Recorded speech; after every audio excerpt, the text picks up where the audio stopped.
స్కూలుకు వెళ్ళాలి బైబిల్ చదివిన తర్వాత అని చెప్పే తల్లి ఏది మన పిల్లలకి నేర్పేది ఏది? పిల్లలకి ఏమి నేర్పుతున్నావు నువ్వు? ఉదయం లేచిన వెంటనే చల్లిస్తావు. పిల్లవాడు ఇప్పుడు ఏంటంటే నెలలలోనే ఏం చేస్తున్నారు తెలుసా? వాడు ఆడుకుంటాడని చెప్పి ఆ ట్యాబో లేకపోతే సెల్లో అంటే ఉన్న స్థితిని బట్టి, వారికి ఉన్న స్థితిని బట్టి ఓ ట్యాబ్ ఇచ్చేస్తున్నారు. ఆ ట్యాబ్లో గెంటుకుంటూ ఉంటాడు వాడు. ఎవరైనా వస్తే చెప్తారు, మా పిల్లవాడు మేమే దాన్ని ఆపరేట్ చేయలేము, మా పిల్లవాడు అన్నీ పెట్టేయగలడని చెప్తావు తప్ప బైబిల్లో ఇలా చెప్పగలడు, ఇలా చేయగలడు చెప్పండి. మోకరించి ప్రార్థన చేయగలడు, ఆది కాండంగా నుంచి మలాకి వరకు చెప్పగలడు. అమ్మా మన పిల్లల గురించి క్రొత్త నిబంధన పుస్తకాలు 27 పుస్తకాలు చెప్పగలడు. యోసేపు చరిత్ర చెప్పగలడు, యాకోబు చరిత్ర చెప్పగలడు. పాఠాల్లో ఫస్ట్ వస్తాడు, స్కూల్లో ఫస్ట్ వస్తాడు, ఫస్ట్ ర్యాంక్ మా పిల్లాడు. బైబిల్లో చూస్తే ఎక్కడ కనిపించడు మీ అబ్బాయి, సండే స్కూల్లో కనిపించడు, రోడ్లంటూ తిరుగుతాడు. ఆదివారం ఎక్కడున్నాడు రా అంటే క్రికెట్ ఆడుతున్నాడు మా పిల్లాడు.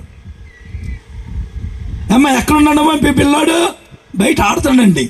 నీతో పాటు కూర్చుండబెట్టుకో, దేవుని సన్నిధి తీసుకురావు. ఏమి నేర్పుతున్నారు పిల్లలకి? యోకోబేది ఏమి నేర్పింది తన కుమారుడికి? ఆనాడు సమూయేలుకి ఏమి నేర్పింది? అన్నా నువ్వు నా పిల్లవాడువే, కానీ ఇప్పుడు నువ్వు వాగ్దానం చేయబడిన కుమారుడు కనుక నువ్వు ఎక్కడ ఉండని చెప్పి మందిరములు వదిలేసి వెళ్ళిపోయింది. అటువంటి త్యాగం ఏమైనా ఉందా మన పిల్లల గురించి?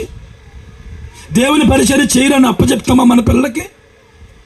మా పిల్లోడు ఇదవ్వాలని కోరుకుంటా తప్ప ప్రతిష్ట చేసి నా పిల్లవాడు పాటగాడవ్వాలి, మా పిల్లవాడు దేవుని సన్నిధిలో మంచి వాయిద్యం వాయించాలి, మా పిల్లవాడు ఈ పని చేయాలి, దేవుని కొరకు దేవుని యొక్క సేవకుడితో తిరగాలి అనే ఆలోచన ఉంటుందా మన పిల్లల గురించి?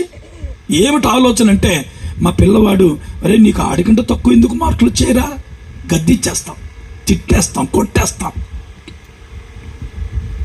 వీటి వైపు మన దృష్టి తప్ప దైవికముగా మన పిల్లలను ఏ విధంగా పెంచుతున్నాం, ఏ విధంగా సిద్ధపరుస్తున్నాం? ఒక రూతులా మీ పిల్లలను, ఆడపిల్లలను, ఒక ఎస్తేర్లా, ఒక మరియలా, ఒక అన్నా వంటి ప్రార్థన పరురాలుగా సమయమంతా దేనిగా ఉపయోగిస్తావు, సమయమంతా దేనిగా ఇస్తావు నీ పిల్లల విషయంలో.